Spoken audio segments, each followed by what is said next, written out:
चलिए तो फिजिक्स का पहला चैप्टर स्टार्ट कर रहे हैं। चैप्टर फर्स्ट,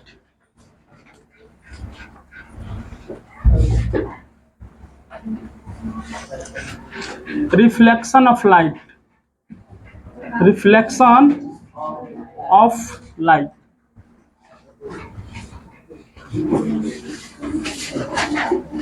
देखिए जितना एग्जाम में क्वेश्चन बन जाता है सिर्फ उतना ही बताएंगे, उससे ज़्यादा नहीं। एग्जाम पॉइंट से पढ़ाएंगे आपको, ये ना जो हम नॉलेज पूरा चैप्टर का दे दें, ऐसा नहीं। मैंने जितना भी एग्जाम में इंपॉर्टेंट क्वेश्चन होगा सिर्फ उसी को कवर करेंगे। बात समझ में आ रहा है? पूरा उसी को, ठीक है। अब देखिए इसमें बहुत सारा कंडीशन है, इसमें बहुत सारा क्वेश्चन है ना जी, एकदम इजी वे में बन जाता है। छोटा छोटा क्वेश्चन बन जाएगा, ऑब्जेक्टिव भी बन जाएगा, सब्जेक्टिव भी बन जाएगा, ठीक है, कोई दिक्कत। अब देखिए सबसे पहले यहाँ पे लिखते हैं प्रकाश का परावर्तन। परावर्तन का मतलब समझते हैं? प्रकाश सब लोग समझ रहा है, प्रकाश, ठीक है। आप परावर्तन, परावर्तन का मतलब क्या होता है देखते हैं। अगर यहाँ पे आप यहाँ पे गेंद फेंकिएगा तो गेंदवा जाएगा, वहां से क्या हो जाएगा, लौट जाएगा। यहाँ पे गेंद फेंकिएगा तो गेंदवा जाएगा, लौट जाएगा। तो गेंद का परावर्तन हुआ। परावर्तन का अर्थ होता है किसी वस्तु से टकरा कर लौट जाना। जैसे मान लो तू है से दौड़त जाता रखो, अब होने से गौड़ी आवता है और दोनों टकरा गई, लो तू बैक होकब, वो बैक होके, तो क्या हो जाएगा, आप में परिवर्तन हो जाएगा। यहाँ हम लोग किसका परिवर्तन पढ़ेंगे? प्रकाश का। बात समझ आ रहा है? यहाँ हम लोग किसका परिवर्तन पढ़ने वाले हैं? प्रकाश का। तो ये बताइए, ये बेरा लोग के घरे दहेजुआ अलमारी बहुत ज्यादा मिलता, देखे है ना? वहां पे टॉर्च लेकर जाइए, बार दीजिए, लौ से बारिएगा तो वहां से क्या हो जाएगा, रिफ्लेक्शन होगा कि नहीं? तो एक्चुअल में वहां जो परिवर्तन होता है वो किसका परिवर्तन होता है? प्रकाश का। देखिए बल्लेबाज उधर से कथी फेंकता है, गेंद, ठीक है ना, ना बल्लेबाज का थोड़े, उसको बोला जाता है कथी, हाँ बॉलर। बॉलर जब गेंद फेंकता है तो इधर से बल्लेबाज उसको क्या कर देता है, उड़ा देता है। तो किसका परिवर्तन होता है? गेंद का परिवर्तन हुआ। क्या कि गेंद इधर से आया, इधर से बल्लेबाज है ऐसे ठोक दिया, चला गया छक्का। तो किसका परिवर्तन हुआ? गेंद का परिवर्तन हुआ। हम लोग ना गेंद का परिवर्तन पढ़ेंगे, ना आदमी का टकराने वाला परिवर्तन पढ़ेंगे। हम लोग कौन परिवर्तन पढ़ेंगे? बात क्लियर? कोई दिक्कत है तो बोलिए। अब देखिए तो परिवर्तन का मेन अर्थ होता है किसी वस्तु से टकरा कर क्या हो जाना, वापस लौट जाना। तो हम लोग किसका परिवर्तन पढ़ेंगे? प्रकाश का, ठीक है। तो सबसे पहले एक टर्म आता है प्रकाश, व्हाट इज लाइट, प्रकाश क्या है। उसके बाद परावर्तन, प्रकाश क्या है, किसी से पूछा जाए प्रकाश क्या है तो डायरेक्ट बोलेगा प्रकाश वह ऊर्जा है जिसकी सहायता से हम किसी वस्तु को देखते हैं। सही बात है, प्रकाश एक प्रकार की ऊर्जा है जिसकी सहायता से हम किसी वस्तु को देखते हैं। प्रकाश के बिना किसी वस्तु को देखना संभव नहीं है। प्रकाश दे दो, आंख रहबे न करे, देख लेबो? अगर तारा लगे प्रकाश बा, पूरा प्रकाश बा, आंख खोले नहीं खाता, देखा जा सकता है? यानी प्रकाश को, किसी वस्तु को देखने के लिए दो चीज की रिक्वायरमेंट होती है, आंख और प्रकाश। जब दोनों चीज रहेगा ना तबे देखिएगा, अन्यथा देख लीजिएगा, नहीं देख लीजिएगा। आनहरा के कहो अब देख तू, अब बड़का बड़का बॉल लगा दो, दिखाई दे दियो करा ना, दिखाई दे का है, काहे कि उसके पास आंख नहीं है, प्रकाश तो ऑलरेडी है लेकिन आंख नहीं है। यानी किसी चीज को देखने के लिए दो चीज कम से कम चाहिए, प्रकाश और प्लस में कथी, आंख, ठीक है। एक्चुअल में जो यहाँ पे प्रकाश एक प्रकार की ऊर्जा है जिसकी सहायता से हम किसी वस्तु को देखते हैं। ये जो डिफिनीशन है ना वो हद तक 10th क्लास तक सीमित है। बात समझ रहा ना? 10th क्लास के बाद जाइएगा तो वहां पे बोला जाएगा प्रकाश यांत्रिक ऊर्जा नहीं है। प्रकाश एक प्रकार की यांत्रिक ऊर्जा नहीं है, यह विद्युत चुंबकीय तरंग है। कौन तरंग है? विद्युत चुंबकीय तरंग। प्रकाश यांत्रिक तरंग नहीं है, यह एक विद्युत चुंबकीय तरंग है। और उसको सबसे पहले किसने बताया था? सबसे पहले मैक्सवेल नामक वैज्ञानिक ने बताया था। पूरा नाम था जेम्स क्लर्क मैक्सवेल। उसके बारे में बहुत डिटेल सभी बताते हैं।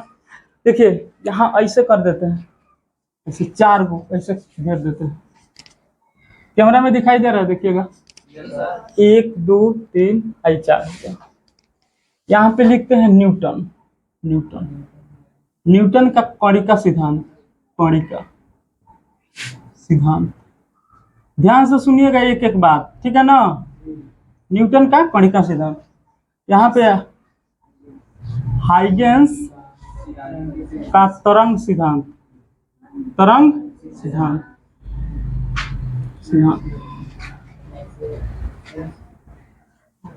मैक्सवेल, पूरा नाम इसका कथी था?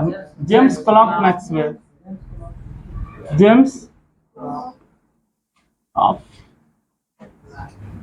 मैक्सवेल। लास्ट में आते हैं कौन? Einstein, Albert Einstein. Albert Einstein, देखिए ध्यान से सुनिए। ये बेचारा 1675 ईस्वी में आए, ये 1678 में, ये 1873 में, 1905 में। अब ध्यान से देखिएगा, कहानी की तरह याद हो जाएगा। कैसे? कहानी की तरह। सबसे पहले मान लीजिए ये स्टेज है, कहिए स्टेज। यहाँ पे हम 4 लोग को बुलाते हैं। आइए आप लोग चारों आदमी इधर आइए। आइए चारों आदमी, जल्दी जल्दी आइए ना, टाइम नहीं लगेगा, आप कैमरा के सामने हैं। इधर आइए। मान लीजिए न्यूटन साहब हैं, हाइगेंस महोदय हैं, जेम्स क्लर्क मैक्सवेल हैं, अल्बर्ट आइंस्टीन है। बात क्लियर? इतना बात समझ आ रहा है? इनका कॉन्सेप्ट है, इनका कि प्रकाश, ठीक है ना, इनका क्या कॉन्सेप्ट है कि प्रकाश एक सरल रेखा में गमन करता है। प्रकाश एक सरल रेखा में गमन करता है। इनका ये जो कॉन्सेप्ट है वो क्लियर हो जाता है, सही है। प्रकाश आज भी देखिएगा तो प्रकाश सरल रेखा में ही गमन करता है, लेकिन बाद में बताते हैं कि प्रकाश एक कण के रूप में चलता है। कथी के रूप में चलता है? कण के रूप में। बात क्लियर? इन्होंने दूगो जो बात बताया ना, बहुत अच्छा बताया। ये कहता रन प्रकाश सीधा रेखा में चलेला, सही बात चलेला, लेकिन प्रकाश कण के रूप में चलेला। ये जौन फिजिक्स के जौन नियम जौन बा ना, ओकरा में प्रकाश के व्याख्या करे में ये फेल हो गई। प्रकाश के परिवर्तन, प्रकाश के अपवर्तन, निर्वात में प्रकाश की चाल, सब में पास हो गई, लेकिन विवर्तन, ठीक है ना, ध्रुवण, इस सब में क्या हो गए? फेल हो गए। आपको डायरेक्ट समझना है, सब बताते हैं। आपको डायरेक्ट समझना है, इन्होंने जो कॉन्सेप्ट दिया वो आगे चल के प्रकाश की व्याख्या करने में क्या हो गया? असफल हो गया। तो इसको देखिए, बोलना कैसे है, लिखना कैसे है। लिखिएगा सन 1675 ईस्वी में, कितना? 1675 ईस्वी में न्यूटन नामक वैज्ञानिक ने प्रकाश के रेखीय गमन के आधार पर, किसके आधार पर? प्रकाश के रेखीय गमन के आधार पर यह बताया कि प्रकाश छोटे छोटे छोटे छोटे कणों के रूप में चलता है। क्या चीज के रूप में चलता है? छोटे छोटे छोटे छोटे कणों के रूप में, जिसे कणिका कहा जाता है। तथा न्यूटन का यह सिद्धांत न्यूटन का कणिका सिद्धांत के नाम से जाना। बात समझ गए? फिर से सन 1675 ईस्वी में न्यूटन नामक वैज्ञानिक ने यह बताया कि प्रकाश सीधी रेखा में गमन करता है। प्रकाश कैसे? सीधी रेखा में गमन करता है, ठीक है। प्रकाश छोटे छोटे छोटे छोटे कणों के रूप में चलता है, जिसे कणिका कहा जाता है। बाद में इनका जो सिद्धांत था वो कणिका सिद्धांत के नाम से जाना गया। बात क्लियर? ये भाई बोलन कि प्रकाश सीधी रेखा में चलता है और प्रकाश कण के रूप में चलता है, लेकिन आगे चल के ये व्याख्या क्या हो गया? उनका गलत हो गया, फेल हो गया, ठीक है। उसके बाद हाइगेंस महोदय आते हैं। आप हाइगेंस हैं, आप डर नहीं न रहे हैं। हाइगेंस है, ये कहते हैं नहीं न्यूटनवा गलती बतैले बा, ओकरा उ तो प्रकाश कण के रूप में केना चली। अभी अपना कॉन्सेप्ट देते हैं। कितना में? 1678 में। 1678 में ही कहते हैं कि प्रकाश तरंग के रूप में चलता है। न्यूटन तूने गलत बोला है। प्रकाश किस रूप में? प्रकाश तरंग के रूप में चलता है, और जब तरंगे हमारी आंख से टकराती है तब हम किसी वस्तु को देखते हैं। बात समझ आता है? कथी बताते हैं कि प्रकाश तरंग के रूप में चलता है, और जब तरंगे हमारी आंख से क्या होती है? टकराती है, तब हम किसी वस्तु को देखते हैं। बाद में इनका भी नियम प्रकाश के व्याख्या करने में असफल हो गया। अभी यो कहलन कि हम बायना बाटा फेर दलन, कहलन कि अब हमरा से ना हो। तीसरे में आते हैं जेम्स क्लर्क मैक्सवेल। ये मैथमेटिशियन थे। इन्होंने अपना फार्मूला निकाला मैथमेटिक्स का। अब बोला न्यूटन तो हारिए गइलन, हाइगेंस हारिए गइलन, अब हमारा करे के बा। तो 1873 ईस्वी में जेम्स क्लर्क मैक्सवेल ने गणितीय सूत्रों की सहायता से यह बताया कि प्रकाश यांत्रिक तरंग नहीं है तो तरंग नहीं बतैले बड़न, प्रकाश यांत्रिक तरंग नहीं है, यह एक विद्युत चुंबकीय तरंग है। दुनिया के सामने पेश कर दी, इधर लो पढ़ो। प्रकाश यांत्रिक तरंग नहीं है, यह एक विद्युत चुंबकीय तरंग है, इलेक्ट्रिक मैग्नेटिक वेव है, EMW। क्या मैं लिख देनी हूँ, EMW मतलब इलेक्ट्रिक मैग्नेटिक वेव। कोई डाउट है? ये कौन बताते हैं? James clerk Maxwell. कितना ईस्वी में बताते हैं? 1873 ईस्वी में। बोलिए कोई दिक्कत? फिर इनका ही पूरा संसार में लगता है इनका नियम चलना है। फिर आइंस्टीन भाई के ना खेपाई, कहलन कि इनको के गलत काट दें। अगर आपके पास पैसा ज्यादा हो जाएगा ना तो कौन आपके पीछे लग जाएगा। एकरा लगे पैसा आवत कहाँ से बा? CBI जांच कराई, होई कराई, का करता गलती काम तो नहीं करत। अभी बेचारा अपना तो नियम बेचारा दे दिए, लेकिन पड़ गइलन आइंस्टीन भाई पीछे। अब ई आवत तरन तो कहता रहन कि प्रकाश छोटे छोटे बंडलों में चलता है, छोटे छोटे पैकेटों में चलता है।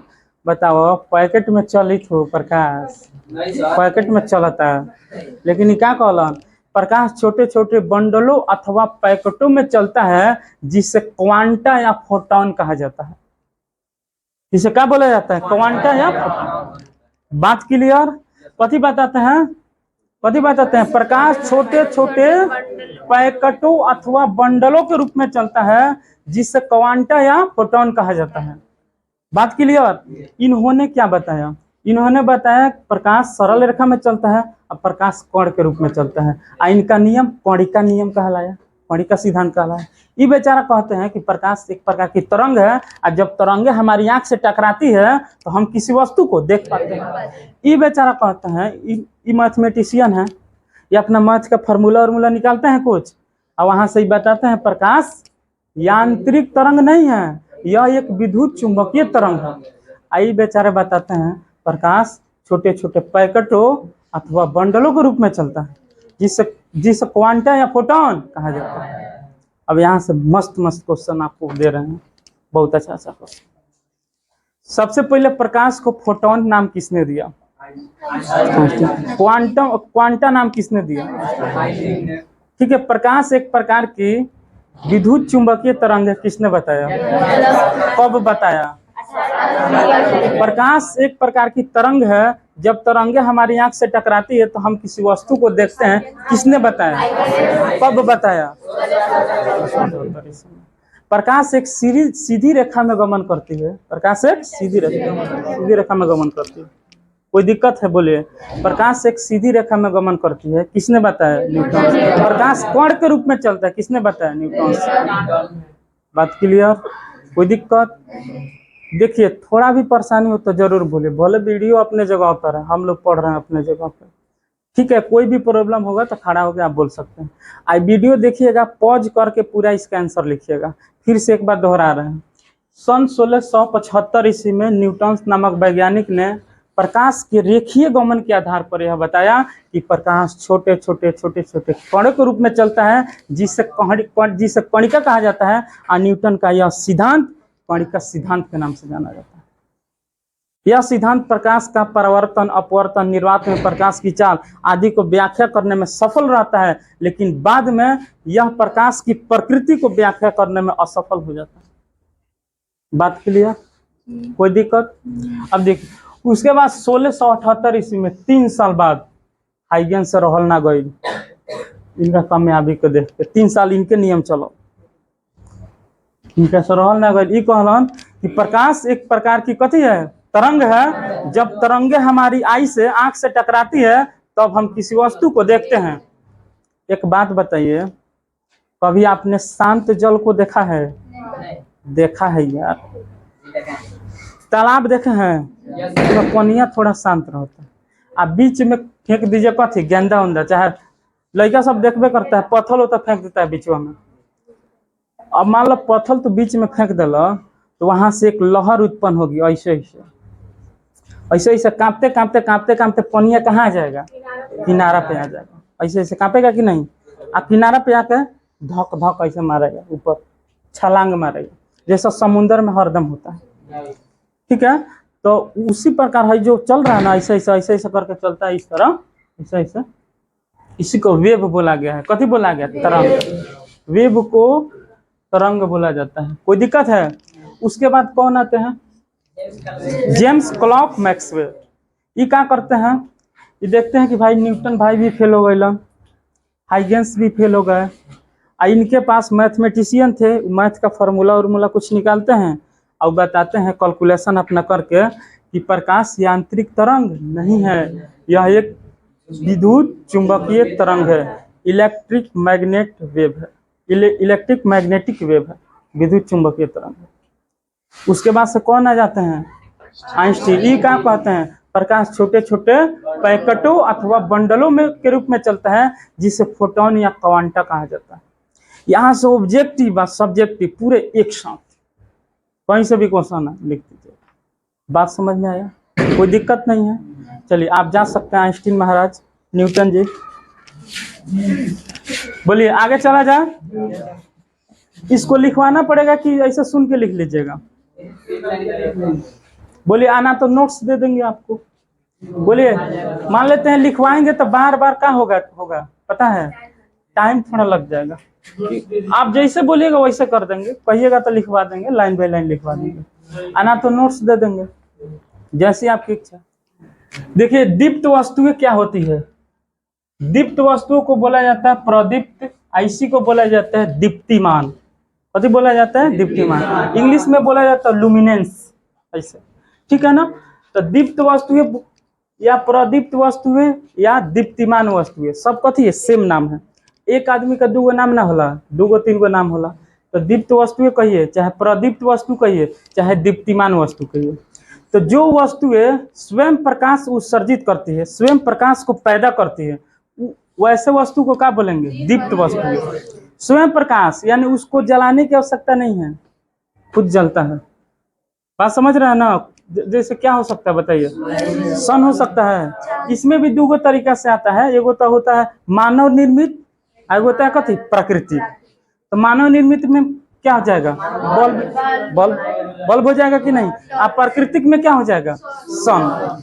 ये बताइए सन को रोज रोज कौन हो जाता है? बार नहीं, अपने आप बढ़ जाता है। वो इतना बड़का बॉल है कि ओकरा अलावा कोनो बॉल बार देबो तो फीका हो जाए, है कि नहीं? तो कौन सा, वो बताइए वो कौन सा स्रोत है? प्राकृतिक है कि मानव निर्मित है? प्राकृतिक। कोई दिक्कत है? बोलिए। यानी दीप्त वस्तुएं उसे कहते हैं जो स्वयं प्रकाश उत्सर्जित करता है, उसे क्या बोला जाता है? दीप्त वस्तु। ठीक है। और प्रदीप्त वस्तुएं क्या है? हाँ, वह वस्तुएं जो प्रकाश उत्सर्जित नहीं करती है। जैसे दीवार प्रकाश उत्सर्जित करता है क्या? ब्लैक बोर्ड करता है क्या? यहाँ पे जितना भी चीज देख रहे हैं करता है क्या? लेकिन बल्ब लगा दीजिए, करना स्टार्ट करेगा। ठीक है ना? तो जो वस्तुएं प्रकाश उत्सर्जित करती है उसे क्या बोला जाता है? दीप्त बोल सकते हैं, या प्रदीप्त बोल सकते हैं, या दीप्तिमान बोल सकते हैं। और जो वस्तुएं प्रकाश उत्सर्जित नहीं करती है उसे क्या बोला जाता है? अप्रदीप्त। कोई दिक्कत है? जैसे मान लेते हैं बहुत सारा चीज है, भाई पत्थर जौन बा कि प्रकाश उत्सर्जित करता ना, तो कौन एकरा के किस श्रेणी में रखिएगा? अप्रदीप्त में रखिएगा। कोई दिक्कत है? अगर मुंबई पति बोल रहे हैं, मुंबई बोल रहे हैं, मोमबत्ती जो है, मोमबत्ती को बार दीजिएगा तो प्रकाश लगेगा फैलने, तो किस श्रेणी में आ जाएगा? दीप्त वस्तु। कोई दिक्कत? डायरेक्ट आप एक अक्षर में समझिए, जो प्रकाश उत्सर्जित करता है वो दीप्त हो जाता है, और जो प्रकाश उत्सर्जित नहीं करता है अप्रदीप्त हो जाता है। बात खत्म। कोई दिक्कत? जो प्रकाश उत्सर्जित करता है उसे क्या बोलते हैं? दीप। और जो प्रकाश उत्सर्जित नहीं करता है उसको क्या बोलते हैं? अप्रदीप्त। बोलो, किसी को दिक्कत? मोमबत्ती जब नहीं जलता रहेगा तो किस श्रेणी में आएगा? अप्रदीप्त। जलना स्टार्ट करेगा, बोलिए, कोई डाउट? चलिए इसको मिटाते हैं। किरण पुंज का नाम सुने हैं? किरण पुंज। आई किरण पुंज कौ प्रकार का होता है? किरण पुंज किसे कहते हैं? किसे कहते हैं? यह कितने प्रकार का होता है? यह कितने प्रकार का होता है? होता है, व्याख्या करें, व्याख्या करें। मैं पता बता रहा कौन क्वेश्चन बा हो। इसमें क्वेश्चन है आपका 3-4 गो। सबसे पहले किरण पुंज क्या है ये तो बताएंगे, उसके बाद यह कितने प्रकार का होता है वो बताएंगे, उसके बाद उसका व्याख्या करेंगे। इसमें बहुत सारा क्वेश्चन मिक्स। बात समझ रहे ना?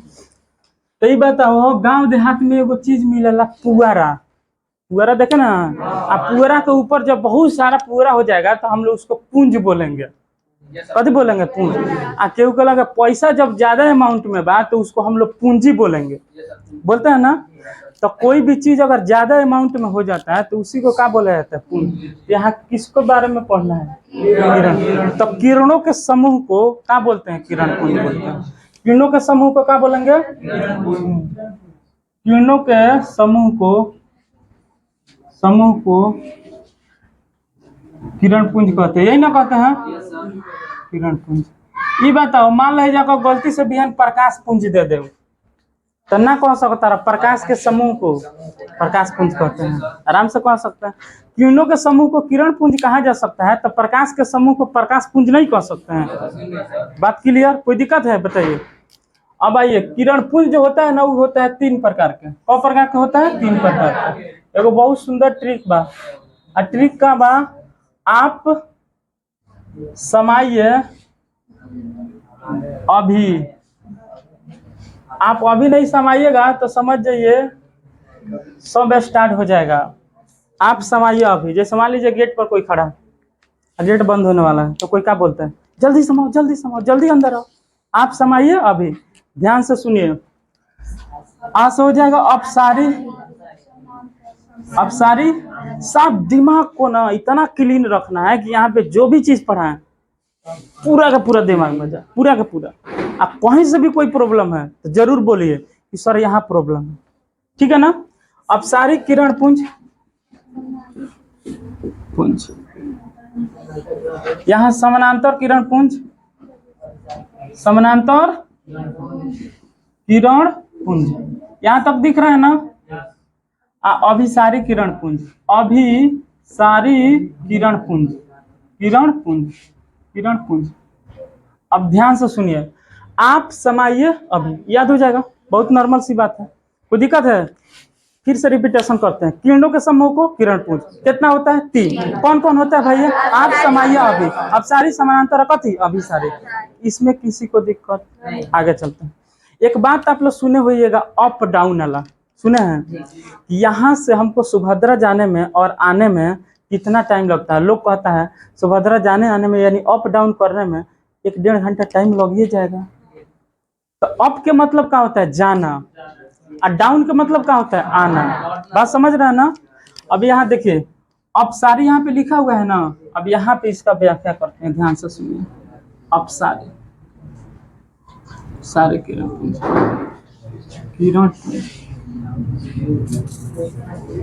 ठीक है ना? अब देखिए, यहाँ मान लीजिए आप बल्ब जलाए हैं, बल्ब यहाँ पे क्या कर रहे हैं? जला रहे हैं। तो इधर भी प्रकाश जा रहा है, इधर भी जा रहा है, इधर भी जा रहा है, इधर भी जा रहा है, इधर भी जा रहा है, इधर भी जा रहा है, इधर भी जा रहा है, इधर भी जा रहा है। बात समझ रहे हैं ना? यानी यहाँ पे जब बल्ब जलाइएगा तो बल्ब का जो प्रकाश है वो सभी दिशाओं में फैलेगा। जाएगा कि नहीं जाएगा? तो एक बिंदु स्रोत से बोल सकते हैं, ठीक है ना? एक बिंदु स्रोत से निकल कर सभी दिशाओं में फैलने वाली किरण को क्या बोलेंगे? अपसारी किरण पुंज। अच्छा, ऐसे बोल सकते हैं, वैसी किरण पुंज जो एक बिंदु से निकलकर सभी दिशाओं में फैलती है। बोलिए, वैसी किरण पुंज जो एक बिंदु से निकलकर सभी दिशाओं में फैलती है। ठीक है ना? शुरू में दो किरणों के बीच की दूरी कम होती है और बाद में दोनों किरणों के बीच की दूरी अधिक हो जाती है, यानी दूरियां क्या हो जाती है? बढ़ती हुई चली जाती है। जैसे मान लो है ना, ऐसे ऐसे करके चला जाएगा। बोलिए, तो वैसी किरण पुंज जो एक बिंदु से निकलकर सभी दिशाओं में फैलती है, उसे क्या बोला जाता है? उसे अपसारी किरण पुंज बोला जाता है। शुरुआती में दो किरणों के बीच की दूरी कम होती है और बाद में यही दूरी बढ़ते हुए चली जाती है। बात आपको कुछ समझ आ गया होगा? कोई दिक्कत है?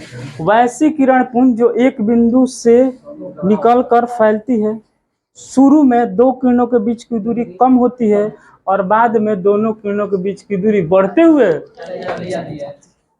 इतना बात आप समझे? किसी प्रकार की प्रॉब्लम नहीं। अब आइए, इसका जस्ट अपोजिट ई होता है अभिसारी किरण पुंज। क्या होता है? अभिसारी किरण पुंज। यहीं से बना देते हैं, अभिसारी किरण पुंज। किरण पुंज बोलो, कौन दिक्कत बहु भाई? अभिसारी किरण पुंज है, जस्ट है ना, इसको ऐसे कर दीजिए, खाली तिरवा को ऐसे कर दीजिए, तिरवा को ऐसे मोड़ दीजिए। इसका मतलब क्या है कि इधर से भी प्रकाश आ रहा है, इधर से भी आ रहा है, इधर से भी आ रहा है, इधर से भी, इधर से भी, इधर से भी, इधर से भी, और सब कहाँ इकट्ठा हो जा रहा है? एक बिंदु। अगर मान लीजिए, ध्यान दो, अगर तहरा घर के बगल में सांप निकल गई, ध्यान से सुनिएगा, सांप निकल गई, तो आप चिल्लाइएगा कि सांप निकल गया, तो अगल बगल के जितने लोग होंगे टॉर्च लेके आएंगे और सब टॉर्च का फोकस कहाँ पे होगा? सांपवा पे। बात समझ आ रहा है? कहाँ गोल रे, कहने बारे, सब टॉर्च का फोकस कहाँ पे होगा? सांप। बात समझ आ रहा है? कोई दिक्कत है? अभी बताओ, दूल्हा स्टेज पर बाड़न आ सब लोग देखता, सब के फोकस कहाँ पर बा? दूल्हा पर। ये करिया टीका उका नखे नु के आइल हो। बोलिए, बात समझ गए? तो देखिए, यहाँ पे क्या हो रहा है? प्रकाश की किरण एक बिंदु पे क्या हो रही है? मिल रही है। तो आप इसका डिफिनीशन कैसे बना सकते हैं? देखिए, आपका डिफिनीशन बनाना होता है, और डिफिनीशन जब आपके दिमाग में कॉन्सेप्ट आ जाएगा ना, तो डिफिनीशन आप 50 तरीका से बना दीजिएगा। एक तरीका के बातें छोड़िए, और रटने वाला काम हम नहीं कराते हैं। यहाँ पे टोटल बतिया याद हो जाएगा, टोटल बतिया। एक दिन 2 दिन आपके साथ प्रॉब्लम होगा, जो भी न्यू स्टूडेंट है, 1 से 2 दिन प्रॉब्लम होगा, 2 से 3 दिन, उसके बाद से जितना बतिया बताएंगे ना, सब दिमाग में चला जाएगा। आप खाली जाके घरवा पे एक बार देख लीजिएगा कि अमित सर कथी कथी पढ़ाए हैं, बस ओकरा से ज्यादा पढ़ला के जरूरी नहीं है, खास पर हम रही है। बात समझ गया ना? तो इसको कैसे बोलिएगा? वैसी किरण पुंज, ठीक है ना, जो एक बिंदु पर आकर इकट्ठा हो जाती है या मिल जाती है। नहीं बोल सकते हैं? वैसे किरण पुंज जो एक बिंदु पर आके क्या हो जाती है? इकट्ठा हो जाती है या मिल जाती है, उसी को हम लोग क्या बोलेंगे? अभिसारी किरण पुंज। बात समझ आता है? वैसी किरण पुंज जो एक बिंदु पर आके क्या हो जाती है? इकट्ठा हो जाती है या मिल जाती है, उसी को क्या बोलते हैं? अभिसारी किरण पुंज। यह अपसारी का बिल्कुल क्या होता है? उल्टा होता है। एक और बात समझिए, हाला नहीं कीजिए, कैमरा के सामने है आप, आवाज जो है ना साउंड आ जाएगा इसमें। देखिए, नेक्स्ट बात समझिए, इसमें दो किरणों के बीच की दूरी शुरू में क्या होती है? ज्यादा होती है, अब बाद में क्या हो जाती है? धीरे धीरे धीरे धीरे कम हो जाता है। यही ना होता है? इसमें दो किरणों के, बहुत शानदार ऑब्जेक्टिव पूछ देगा यहाँ से, बहुत अच्छा ऑब्जेक्टिव क्वेश्चन पूछ जाएगा। अभिसारी किरण पुंज में किन्हीं दो किरणों के बीच की दूरी शुरू में होती है ज्यादा, कम, बराबर, नॉन ऑफ दीज। कथी कर लीजिएगा? ज्यादा यानी अधिक। एक एक कॉन्सेप्ट समझिए, दिमाग को इतना फाइन रखिए ना कि कोई भी कॉन्सेप्ट हो ना एकदम दिमाग में जाए। बात समझ रहे हैं ना। तो शुरुआती में यहाँ पे शुरू में दो किरणों के बीच की दूरी क्या हो जाएगी, अधिक होगी, और बाद में दो किरणों के बीच की दूरी कम हो जाएगी। बात समझ आता कि ना।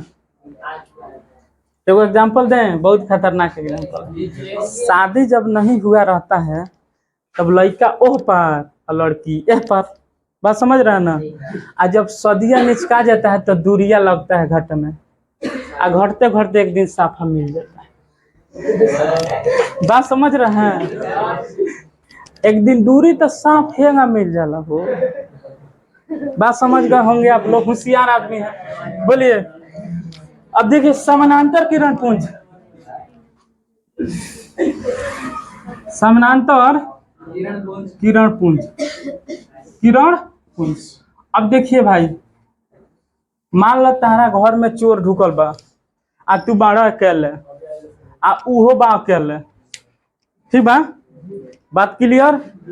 अब उ समझता हम तारा के चकमा दे दी, आ तू समझता रह हम ओकरा के चकमा दे। उ समझता कि तारा को हम माने उ समझता कि तारा के चकमा दे दी, आ तू समझता रह ओकरा के हम चकमा दे दी। अब तू लाइट बरलो ओकरा चेहरा पर, साला कौन रे चिन्हता नहीं एकरा के, आ ओने से उ बरलो। देखो प्रकाश हेंगा आ जाए कि ना।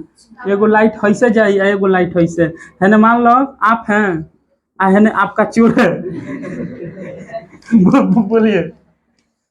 तो इधर से लाइट बढ़ेगा आंख पर कि हम चकमा देकर भाग जाएं, आ इधर से चिन्ह रहे कौन हो, गांव में कौन नानू हो, बताइए। ये दोनों किरण एक दूसरे के पैरेलल जाएगी। पैरेलल का मतलब क्या होता है, समानांतर जाएगी। आई दोनों किरणों के बीच की दूरी समान होगी। बोलिए, कोई दिक्कत है? तो यहाँ इसको कैसे बोल सकते हैं, वैसे किरण पुंज जो एक दूसरे के आमने सामने चलती है, वैसे किरण पुंज जो एक दूसरे के आमने सामने चलती है तथा दोनों किरणों के बीच की दूरी बराबर होती है, समान होती है। इस बात को समझ गए। वैसे किरण पुंज, ठीक है ना, जो एक दूसरे के समानांतर चलती है, आमने सामने चलती है, और दोनों किरणों के बीच की दूरी समान होती है। बोलिए, इसमें किसी प्रकार की डाउट 1% का नहीं है। आपका जो क्वेश्चन है हमने पूरा व्याख्या किया। बोलिए, आगे चला जाए, कोई दिक्कत है? देखिए, प्रकाश का परिवर्तन क्या है, इसके नियमों को लिखे। बोर्ड एग्जाम में जो क्वेश्चन है ना, MVVI है। MVVI का मतलब समझते हैं, must VVI, must very very important. कोई दिक्कत है? बोलिए। देखिए ध्यान से सुनिए, प्रकाश का परिवर्तन क्या है, इसके नियमों को लिखें। ये बहुत बार क्वेश्चन पूछा गया है, आप बहुत बार पूछने की संभावना भी है, बहुत बार। ये एकलौता मात्र क्वेश्चन है, ठीक है ना, जो एकदम इजी है और साथ में हर किसी को समझ आ जाएगा, कोई दिक्कत नहीं है। एकदम ट्रिक इतना शानदार इसका रखे हैं कि आपको समझ आएगा। देखिए क्या हो गया, चल रहा है। देखिए ध्यान से सुनिए, यहाँ एक प्लेन मिरर है। कथी है बउआ? Plane mirror. प्लेन मिरर का मतलब समझते हैं, समतल दर्पण। प्लेन का मतलब होता है समतल। लोग ना कहले या प्लेन बहु है या बैठा ना, समतल का हो जाएगा दर्पण, समतल दर्पण। कोई दिक्कत है? बोलिए। समतल दर्पण हुआ। यहाँ से आप मान लीजिए टॉर्च है, और टॉर्च से मान लीजिए इस पर लाइट दे रहे हैं, सीधा आएगा कि नहीं आएगा? हाला मत कीजिए, हाला मत कीजिए। यहाँ टकराएगा, ऐसे ऐसे वापस लौट जाएगा। कोई दिक्कत है? तो हई आने वाली है, हई जाने वाली है, ठीक है। यहाँ मान लीजिए टकराएगा, टकराएगा कि नहीं? हाला मत कीजिए, ठीक है ना।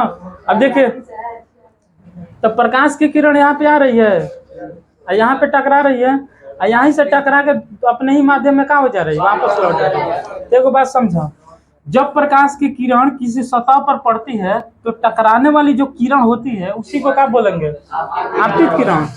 और सतह से टकराकर पुनः अपने ही माध्यम में वापस लौटने वाली किरण को क्या बोलेंगे, परावर्तित किरण। आप लोग शॉर्टकट में ऐसे बोल सकते हैं कि आने वाली को आपतित और जाने वाली को परावर्तित।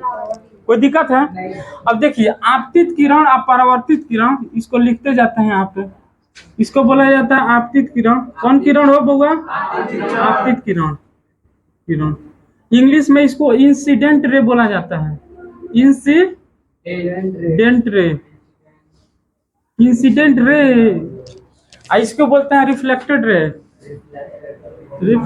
रिफ्लेक्टेड। परावर्तित किरण, परावर्तित किरण। कोई दिक्कत है? आने वाली को आपतित, जाने वाली को परावर्तित। आपतित किरण और परावर्तित किरण के बीच में एगो लंब होता है जिसको बोला जाता है अभिलंब। अभिलंब भी बोल सकते हैं, अलंब भी बोल सकते हैं, ठीक है ना। इंग्लिश में इसको बोला जाता है normal.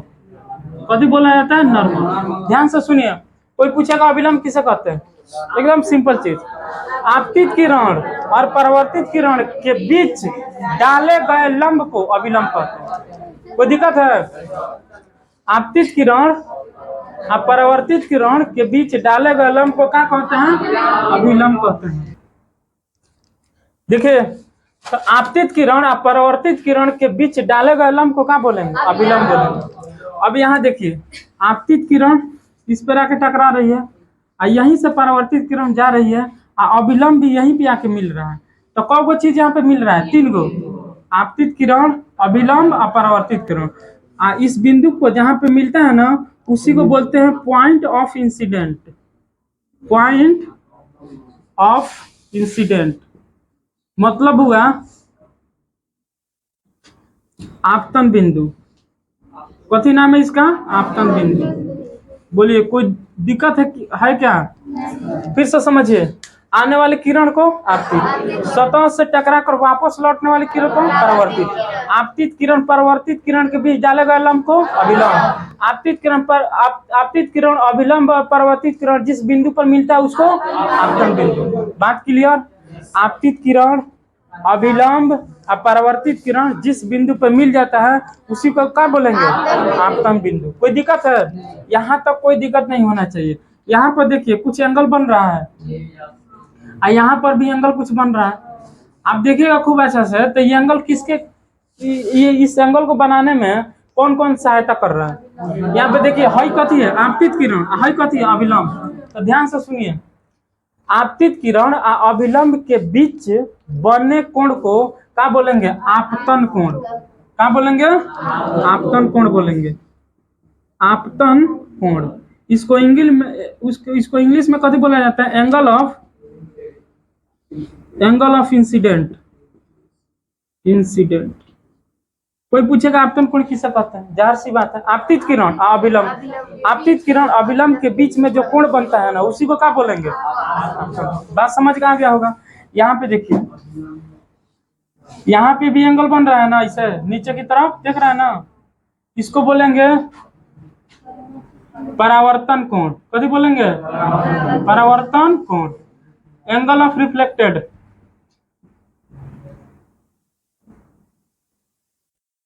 Angle of reflected.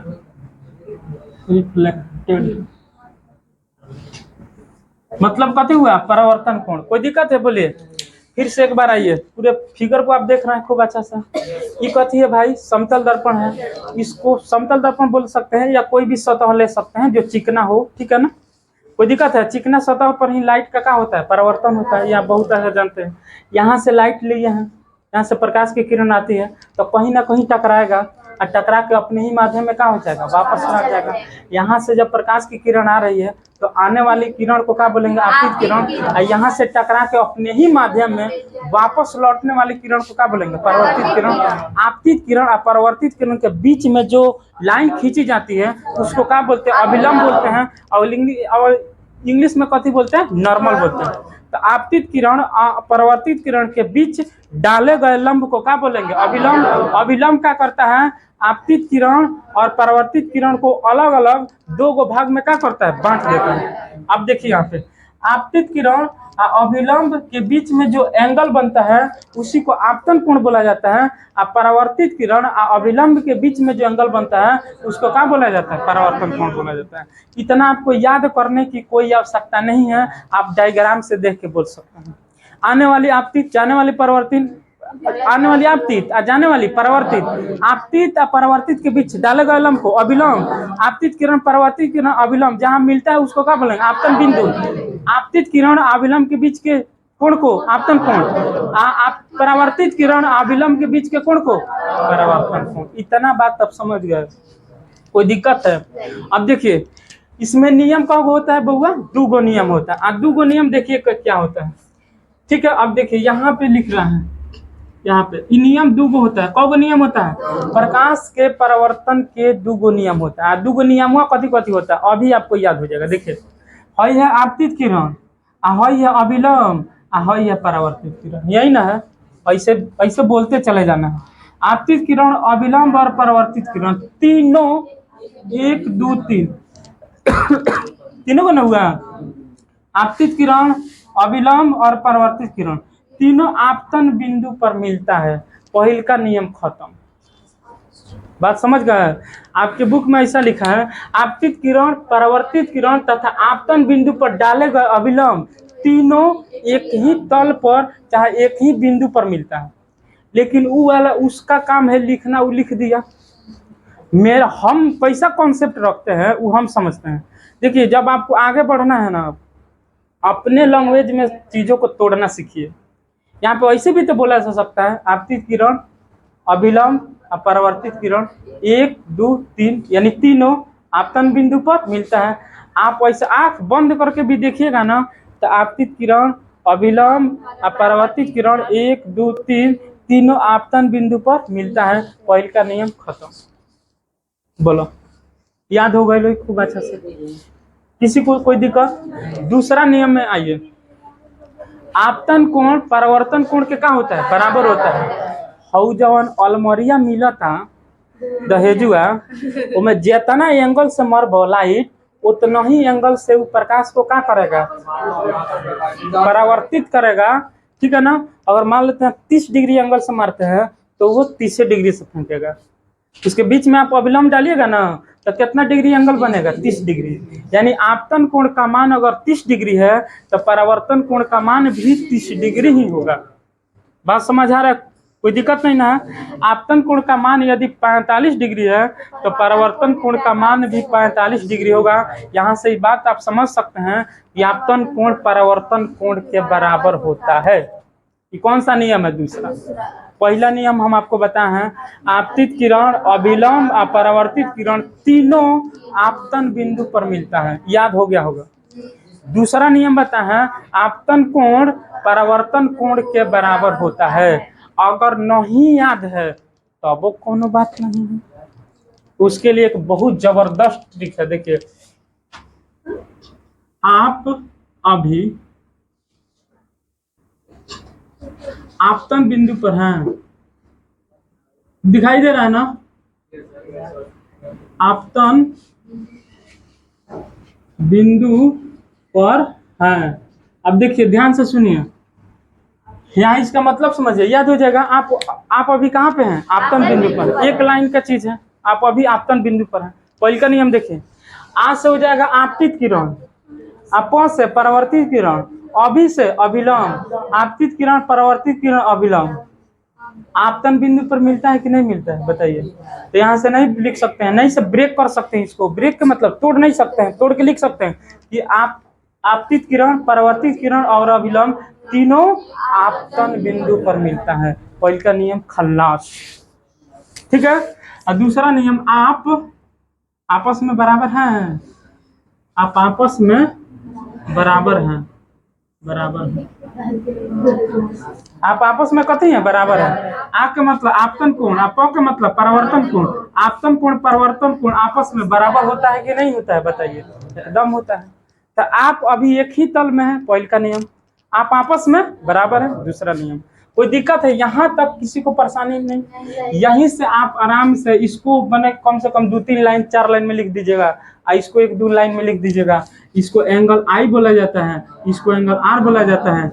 Angle का मतलब होता है कोण, आई के मतलब होता है आपतन, तो आपतन कोण, आर के मतलब होता है परिवर्तन, एंगल का मतलब कोण, ये हो जाता है परिवर्तन कोण। तो आपतन कोण बराबर क्या हो जाएगा? परिवर्तन कोण। बोलिए, किसी को डाउट 1% का भी नहीं होना चाहिए, ठीक है? कोई दिक्कत है? बोलिए, बने प्रतिबिंब की विशेषता बताइए। क्या समतल दर्पण में प्रतिबिंब किस तरीके का बनता है? क्या क्या गुण होता है प्रतिबिंब का? आभासी बनता है कि सीधा बनता है, उल्टा बनता है, क्या बनता है, कैसे बनता है? ठीक है, उसको समझते हैं। ध्यान से देखिए, कौन सा दर्पण की बात है? समतल दर्पण। प्रतिबिंब की विशेषता बताना है, यानी जो प्रतिबिंब बनेगा ना उसका प्रॉपर्टी बताना, उसका विशेषता बताना, उसका गुण बताना। अब ध्यान से सुनिए, यहाँ कौन सा दर्पण ले रहे हैं? समतल दर्पण, प्लेन मिरर, प्लेन। अब ध्यान से सुनिएगा बहुत अच्छा से। यहाँ मान लीजिए समतल दर्पण के सामने कोई वस्तु रखें, वस्तु को फिजिक्स में ऑब्जेक्ट बोला जाता है। कभी बोला जाता है? ऑब्जेक्ट। रख दिए, कोई दिक्कत है? बोलिए, एक सामने एकदम ऊपर वस्तु रख देने, और वस्तु से बहुत सारा किरण जाता, बहुत सारा किरण, लेकिन इसमें हम कितना किरण लेंगे? 2 किरण लेंगे। कितना किरण लेंगे? 2। एक यहाँ से एकदम ऐसे आ जाएगा, कहाँ पे आएगा? समतल दर्पण पे एकदम अभिलंब के रूप में पड़ेगा, नॉर्मल के रूप में पड़ेगा। पड़ेगा कि नहीं? अभिलंब के रूप में पड़ेगा तो यहाँ पे कितना डिग्री एंगल? 90 डिग्री। यहाँ पे पड़ेगा, इसी पथ पर फिर क्या हो जाएगा? वापस लौट जाएगा। यानी आने वाली किरण यानी आपतित किरण और जाने वाली किरण परावर्तित किरण का पथ सेम होगा। होगा कि नहीं? क्यों होगा? क्योंकि 90 डिग्री पर पड़ रहा है। बात समझ आ गया? कोई दिक्कत है? दूसरी किरण एक लेंगे ऐसे करके, ऐसे, जो प्रकाश को परावर्तन के नियम का पालन करते हुए अपने ही माध्यम में वापस लौट जाएगा। इस बात को समझ रहे हैं? फिर से समझा देते हैं। समतल दर्पण के सामने एक वस्तु रखेंगे, वस्तु से बहुत सारी किरणें निकल रही है, लेकिन हम सिर्फ 2 किरण लेंगे। कितना किरण? 2 किरण। एक किरण समतल दर्पण के पर एकदम समतल दर्पण पर अभिलंब के रूप में पड़ती है, अभिलंब के रूप में पड़ती है तो कितना डिग्री का एंगल बनाती है? 90 डिग्री। और 90 डिग्री के एंगल बना के उसी पथ पर क्या हो जाती है? वापस हो जाती है। यानी हम कह सकते हैं कि आपतित किरण का पथ और परावर्तित किरण का पथ सेम होता है। इस बात को समझ गए? दूसरी किरण लेंगे जो दर्पण से टकरा के प्रकाश के परावर्तन का नियम का पालन करते हुए अपने ही माध्यम में वापस लौट जाएगी। बात इतना समझ गया? कोई दिक्कत है? अब देखिए, यहाँ से नीचे की तरफ ऐसे मिला दीजिए, यहाँ ये वाला ऐसे मिला दीजिए, ऐसे ऐसे ऐसे। जहाँ पे कट कर रहा है ना, इमेज वहीं पे बनता है। कहाँ? जहाँ पे कट करेगा इमेज वहीं पे बनेगा। तो इमेज कहाँ पे बन गया? यहाँ। इसको बोलते हैं इमेज, और हिंदी में बोला जाता है प्रतिबिंब। कोई दिक्कत है भाई? प्रतिबिंब। अब एक बात ध्यान से सुनिए, वस्तु यहाँ है, इमेज यहाँ पे बना। तो ये बताइए, दर्पण के आगे बना कि दर्पण के पीछे बना? दर्पण के पीछे बना। बात क्लियर? यहाँ से एक प्रॉपर्टी आपका क्लियर हो गया, एक गुण क्लियर हो गया कि प्रतिबिंब दर्पण के पीछे बनता है। बात क्लियर? दूसरा बात है, ये भी डॉट लाइन से जो बनता है ना उसको आभासी बोला जाता है। तो प्रतिबिंब कैसे बनता है? आभासी बनता है। कोई दिक्कत? 2 बात आपको बहुत अच्छा से समझ आया। पहला बात ये समझ है कि प्रतिबिंब दर्पण के पीछे बनता है। दूसरा बात ये समझ है कि प्रतिबिंब आभासी बनता है। आभासीय का दूसरा नाम क्या होता है? काल्पनिक। इसको याद रखने के लिए याद रखिएगा आशिक। आशिक हमारा दिल बेचारा। देखो आ से हो जाएगा आभासी, और जो आभासी बनता है वो कैसे बनता है? सीधा बनता है। याद रखिएगा, आभासी का दूसरा नाम ना है काल्पनिक। बोलिए, कोई दिक्कत है? जो आभासी बनेगा वो सीधा बनेगा, आभासी का दूसरा नाम क्या होता है? काल्पनिक। यहाँ से बात आपको बहुत अच्छा से समझ आ रहा है? क्योंकि दिक्कत बात तो बोलो भाई। अब आगे देखिए, ध्यान से देखिए यहाँ पे। तो पहला बात समझे कि प्रतिबिंब दर्पण के पीछे बनता है, दूसरा बात आभासी बनता है, और तीसरा बात ध्यान से सुनिए। अब देखिए यहाँ दर्पण है ना, दर्पण है ये ना, दर्पण है। यहाँ कौन सा दर्पण है? समतल। तो समतल दर्पण से वस्तु की दूरी और समतल दर्पण से प्रतिबिंब की दूरी दोनों क्या होती है? बराबर होती है। समतल दर्पण से है ये ना, समतल दर्पण है, समतल दर्पण से वस्तु की दूरी और समतल दर्पण से प्रतिबिंब की दूरी दोनों क्या होती है? बराबर होती है। हई मान ली जाको से 5 सेंटीमीटर के बाद तो हई 10 सेंटीमीटर हो जाए ना, 5 सेंटीमीटर हो।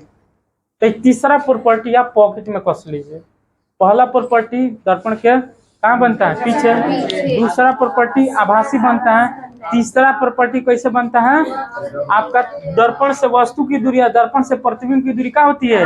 बराबर होती है। एक और बात याद रखिएगा, जितना बड़ा वस्तु रहेगा उतना ही बड़ा प्रतिबिंब रहेगा, यानी प्रतिबिंब का आकार वस्तु के आकार के बराबर होगा।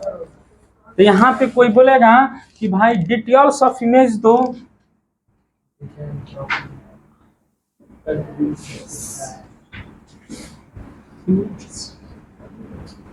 प्रतिबिंब की कथी विशेषता? यही ना हुआ, प्रतिबिंब की विशेषता। बोलिए, कोई डाउट नहीं ना है? 1 नंबर में क्या लिखिएगा? प्रतिबिंब कैसे बनता है? दर्पण के पीछे बनता है। दर्पण के कहाँ बनता है? पीछे बनता है। 2 नंबर में कथी बनता है? आभासी बनता है। आभासी बनता है।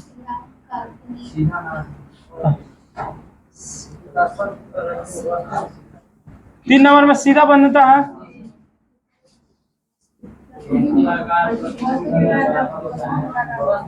वस्तु का आकार यहाँ बोल सकते हैं, दर्पण से वस्तु की दूरी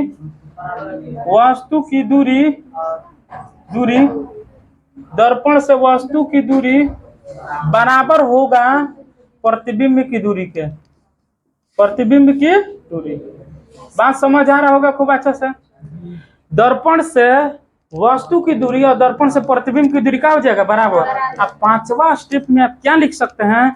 वस्तु का आकार प्रतिबिंब के आकार के बराबर होता है। तो वस्तु का कथी आकार इज इक्वल टू प्रतिबिंब का आकार। यहाँ से देखिए कितना शानदार क्वेश्चन आपसे पूछा जाएगा। प्रतिबिंब, हाँ तो कथी लिखे?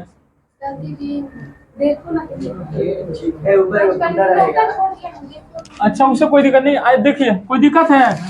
यहाँ से आपको देखिए एक पॉइंट ही बन जाएगा, एक पॉइंट ही बन जाएगा। कौ पॉइंट बन जाएगा? 5 गो। एक पॉइंट में 1 नंबर मिलेगा, तो 5 गो पॉइंट में कौ नंबर मिलेगा? 5 नंबर मिलेगा। ऑब्जेक्टिव भी बहुत सुंदर बनेगा और सब्जेक्टिव भी बहुत सुंदर बनेगा। ऑब्जेक्टिव देखिए क्वेश्चन कैसे पूछा जाएगा। कौन सा दर्पण है जिसमें वस्तु की दूरी और प्रतिबिंब की दूरी बराबर होती है? समतल दर्पण। प्रतिबिंब की दूरी इज इक्वल टू वस्तु की दूरी इज इक्वल टू कौन सा दर्पण? समतल दर्पण। प्रतिबिंब का आकार और वस्तु का आकार किस दर्पण में बराबर होते हैं? समतल दर्पण में। समतल दर्पण में प्रतिबिंब कैसे बनता है? कैसे बनता है? पीछे बनेगा, आभासी बनेगा, सीधा बनेगा। दर्पण से वस्तु की दूरी और दर्पण से प्रतिबिंब की दूरी बराबर होगी। वस्तु का आकार और प्रतिबिंब का आकार क्या हो जाएगा? बराबर हो जाएगा। इसको पूरा डिटेल में इस तरीका से लिखा जा सकता है। और 1 पॉइंट 2 पॉइंट 3 पॉइंट ऐसे पॉइंट कर करके आप नहीं लिख सकते हैं। देखिए इसको सबसे पहले शुरू में लिखिएगा कि ये कौन है। एक मतलब समतल दर्पण लेंगे, समतल दर्पण के सामने कथी रखेंगे? एक वस्तु रखेंगे। वस्तु से बहुत सारे किरणें जा रही हैं, लेकिन कितना किरण लेंगे? 2। एक एकदम समतल दर्पण के समतल दर्पण पर अभिलंब के रूप में पड़ेगी। अभिलंब के रूप में जब पड़ेगी, ठीक है ना, तो कितना डिग्री का एंगल बनाएगी? 90। और जी पड़ेगी तो उसी पथ पर क्या हो जाएगी? वापस हो जाएगी। यानी आपतित किरण का पथ वही होगा जो परावर्तित किरण का पथ होगा। अर्थात आपतित किरण और परावर्तित किरण सेम पथ पर जाएगा। ठीक है। दूसरी किरण लेंगे जो प्रकाश के परिवर्तन का नियम करते हुए अपने ही माध्यम में क्या हो जाएगा? वापस लौट जाएगा।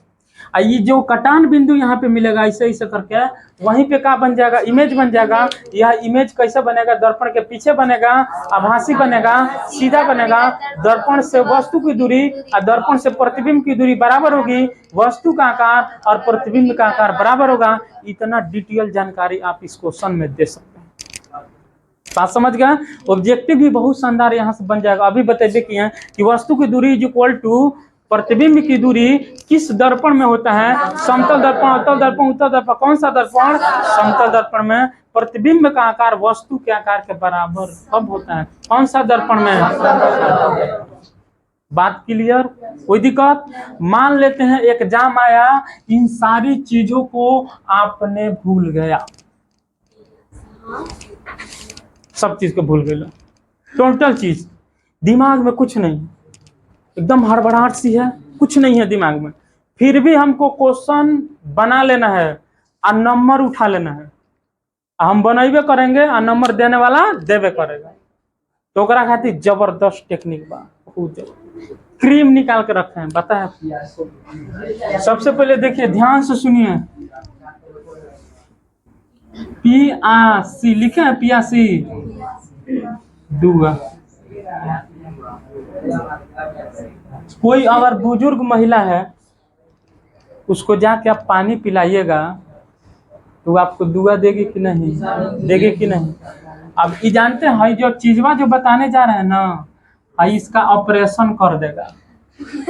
कभी कर देगा ऑपरेशन। अब यहाँ से पी से समझिएगा, पीछे पीछे खाली दर्पण जोड़ते जाइए, प्रतिबिंब दर्पण के पीछे बनता है।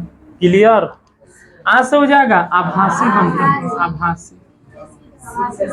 प्रतिबिंब कैसे बनता है भाई, सीधा। सी से कहा जाएगा सीधा, सीधा। दू से हो जाएगा दूरी, दूरी। तो कौन सा दूरी, वस्तु की दूरी, वस्तु की दूरी बराबर प्रतिबिंब की दूरी, प्रतिबिंब की दूरी। तो दू से याद रखिएगा कथी, दूरी।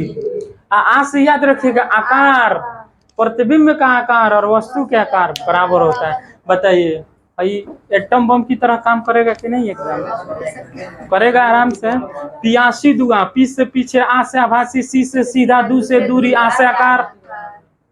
अब कोयला विचार, क्वेश्चन हो गया समाप्त। कोई दिक्कत। इस तरीके से पी से हो जाएगा पीछे, आ से क्या हो जाएगा आभासी, सी से सीधा, दू से दूरी, आ से क्या हो जाएगा आकार। इसमें खाली प्रतिबिंब जोड़ते जाइए, प्रतिबिंब दर्पण के पीछे बनेगा, प्रतिबिंब वहां से बनेगा या सीधा बनेगा, ठीक है ना। दर्पण से प्रतिबिंब की दूरी और दर्पण से वस्तु की दूरी दोनों क्या हो जाएगी, बराबर हो जाएगी। वस्तु का आकार और प्रतिबिंब का आकार क्या हो जाएगा, बराबर। टोटल बात विश्वास है कि आपको बहुत अच्छा समझ आ रहा है। कोई दिक्कत है, चलिए।